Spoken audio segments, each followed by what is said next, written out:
All right, ladies and gentlemen, welcome back to the channel, man. We are back on the Recollection Road channel. And we got, if you grew up in the 1970s, you remember this part two. The first video was just so nostalgic. I remember some of the stuff because like I said, it bled into the 80s. I'm an 80s baby, but we're going to check this out. Appreciate all the love and support with you guys coming over. Make sure you check out their channel in the description. I'll leave the link. So we ain't gonna waste no more time. Let's jump right into it.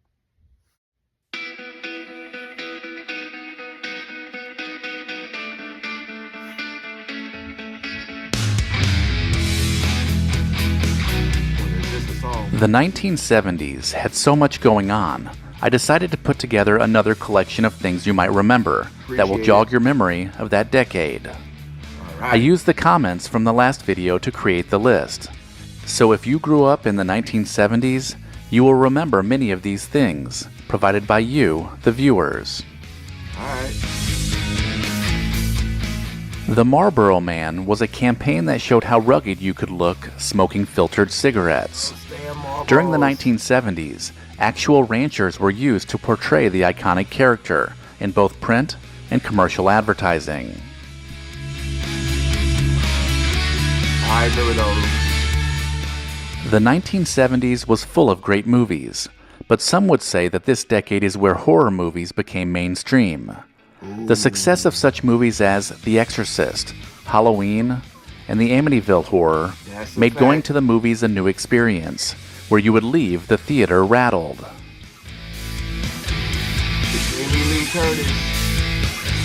For sure. The news of the 1970s was consumed by three main topics. The Vietnam War continued, and more Americans were being reported dead each night. During this same time, the Watergate scandal was also making headlines and would lead to Richard Nixon resigning. The oil crisis was also front and center, with long lines of cars and rationing of gas becoming a regular thing. No gas. If you grew up in the 70s, the color Harvest Gold is probably very familiar to you. Kitchen appliances were very popular in this color, and usually the bathrooms would be colorful as well, with avocado green porcelain fixtures. Avocado green. Music during the 1970s was all over the place, from Motown to rock to disco. Motown was still relevant because they had the Jackson 5. Rock and roll bands like the makeup and costume-wearing Kiss and the Southern rockers Lynyrd Skynyrd gave teens an alternative to the late surge of disco music. There were also many teens wearing t-shirts that showed off their distaste for disco music throughout the late 1970s. Why do people hate disco so much, man? Y'all couldn't dance? To showcase music on television, the popular shows Soul Train and the Midnight Special gave fans the opportunity to watch performances of their favorite singers and bands. For the Midnight Special, you would have to stay up late because it aired on Friday nights, following The Tonight Show. Oh, yeah. The Midnight Special, baby. Primetime television during the 1970s was an eclectic mix, much like music of the day. The Brady Bunch and The Partridge Family were wholesome family-centered comedies, while Starsky and Hutch added some action to the mix. All in the Family was a new kind of comedy show that pushed limits when it came to political correctness, and fans loved it. Other shows that made for regular viewing were The Waltons, Sanford and Son, and the Dynamite Good Times. Dynamite! Evel Knievel seemingly was every boy's idol during this period. Everyone was trying to recreate jumps and playing with toys that were branded with the Evel Knievel name. The popular stuntman was exciting to watch, whether he cleared a jump or crash landed. I remember that. The brick ramps. Oh, yeah. It was common in the 1970s to see a large-handled comb hanging out of the back pocket of a pair of jeans. The fashion statement let everyone know you prioritized hair care. For older men, leisure suits were a great way to make a statement. They were classic, but also casual. To Leisure complete the suits. look, a pair of platform shoes were perfect. Oh Earth shoes man. were also popular footwear, if you could get used to the negative heel technology that made you feel like you were walking in sand. The year 1976 was an important anniversary in the history of the United States. Our Bicentennial was celebrated with parades and ceremonies that led up to the 4th of July celebration that was fitting for 200 years of independence.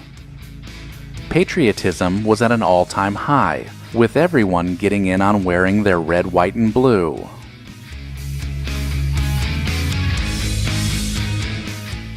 If you were a kid during the early 1970s, Wacky there is no packages. doubt you collected wacky packages. These novelty trading cards produced by Topps featured parodies of consumer products that made kids crack up. What? Y'all remember this? Waterbeds were also a trendy way to sleep during the 70s. These wavy beds peaked in the 1970s, and they were all the Waterbed. rage. It seemed like everyone wanted one. I bit a hole in mine. In I swear. 1977, the death of Elvis Presley shocked the world. There are few events that people remember where they were when it happened, but this announcement was one of them. The funeral that followed was attended by 75,000 fans lining the streets as the procession made its way by. It was also televised 2 days later. During the 1970s, there were some things that every kid had or wanted. Skateboards became the newest way to cruise down the street and show off with your friends.